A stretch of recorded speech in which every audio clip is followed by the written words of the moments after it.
Hi, my name's Christine Romans, and thank you for tuning in to Romans Numerals. Up next, how inflation is affecting homeowners and workers like you. Ha! That's hilarious. Everyone knows inflation's fake news. That's it. That lawnmower's a piece of junk. Well, can't you just fix it? I don't want to spend money on a new one.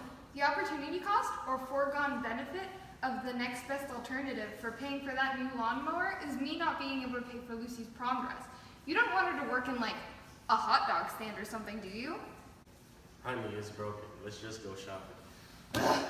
Fine. Hello, welcome to Lawnmower Central. What can I help you with? Hi, so actually we bought this exact lawnmower 10 years ago and we just want to get that exact same one. Okay, great, let's get you checked out. Alright, that'll be $999. What? $999? That's impossible. That's exactly just 1 second. That's exactly 50% more than it was 10 years ago. No, Priscilla. We're actually in a peak in the business cycle. That is the natural rise and fall of economic growth that occurs over time. Well, what does that have to do with the price of lawnmowers? I thought that meant that we just didn't have any cyclical unemployment. What's that? Oh, cyclical unemployment is an unemployment caused by a downturn in the economy. Well, that may be true, but there's a trade-off between inflation and unemployment. How do you even know all this stuff? Well, I went to Bel Air High School. I still have that poster in my wall, autographed and everything.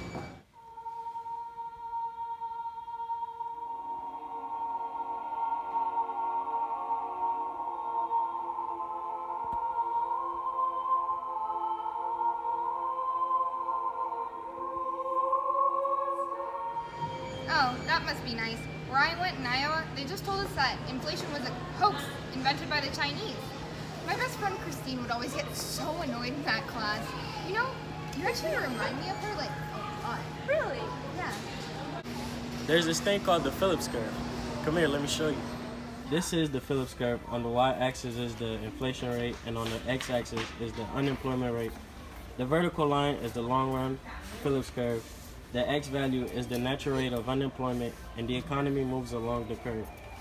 Usually when inflation goes up, the unemployment is going down. However, if we experience a supply shock, that is an unexpected event that changes the supply of a product or commodity, resulting in a sudden change in its price, then the curve itself shifts opposite of the short-run aggregate supply curve.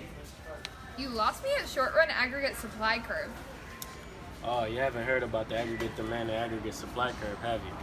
Well, this will illuminate you. This is the aggregate demand and aggregate supply graph.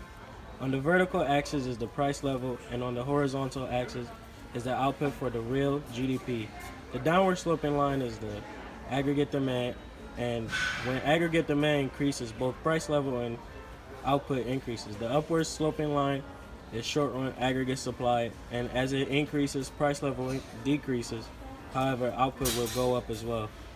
Oh, okay, I get it. So I guess the aggregate demand must be the total demand of all goods and services in a particular market. And aggregate supply must be the total supply of all goods and services in a particular market. Yeah, you picked that up pretty quick. I guess there was a reason why I married you. Wait, I didn't get that at all. Well, just go watch AC/DC Econ at home. I gotta mow the lawn. Thank you so much for your help. Ooh, I'm just excited to relax, sit back. Babe, the lawn. Fine, but make sure you go to the accountant about our taxes.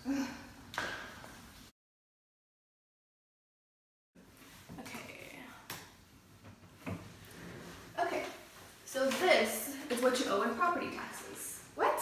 This is so much more than last year. Why am I paying more for living in the same house? That's what happens when an economy operates outside of its production possibilities curve, inflation. What's a production possibilities curve, and what does that have to do with anything? Has anyone ever explained the term inflation to you? Well, I memorized a bunch of stuff my husband said, so... Of course you did, Monty. Priscilla. So first of all, let's define inflation. Inflation is a general increase in prices and fall in the purchasing value of money. It is caused by an economy overheating. This occurs when an economy is temporarily functioning outside of its production possibilities curve when it does not have the resources or the technologies to do so in the long run. Let me show you. Okay, so this production possibilities curve shows a market and its production of capital and consumer goods. Capital goods are goods that are used in producing other goods rather than being bought by consumers. Points all along the curve show all efficient output combinations of goods. Points inside the curve show inefficient combinations where resources are not fully utilized. Points outside the curve are unattainable. That's where we're operating right now. Well, isn't that a good thing? Not if we don't have the resources to do so. Oh, then it just causes inflation. Exactly, you are shaping up to be a real macro maestro. Want an Oreo? Wow, thanks. But what I really need is more cash. I'll be right back. Okay.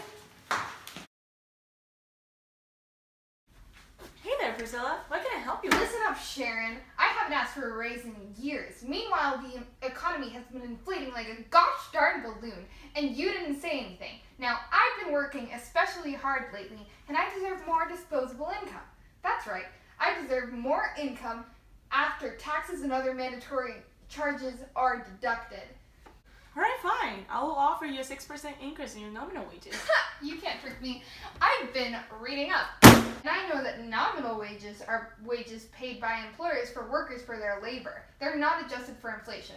Now, I just learned that the inflation rate is 6%, which means that you've been paying me the exact same that you paid me this past year in terms of purchasing power. I want a 6% increase in real wages, effective immediately.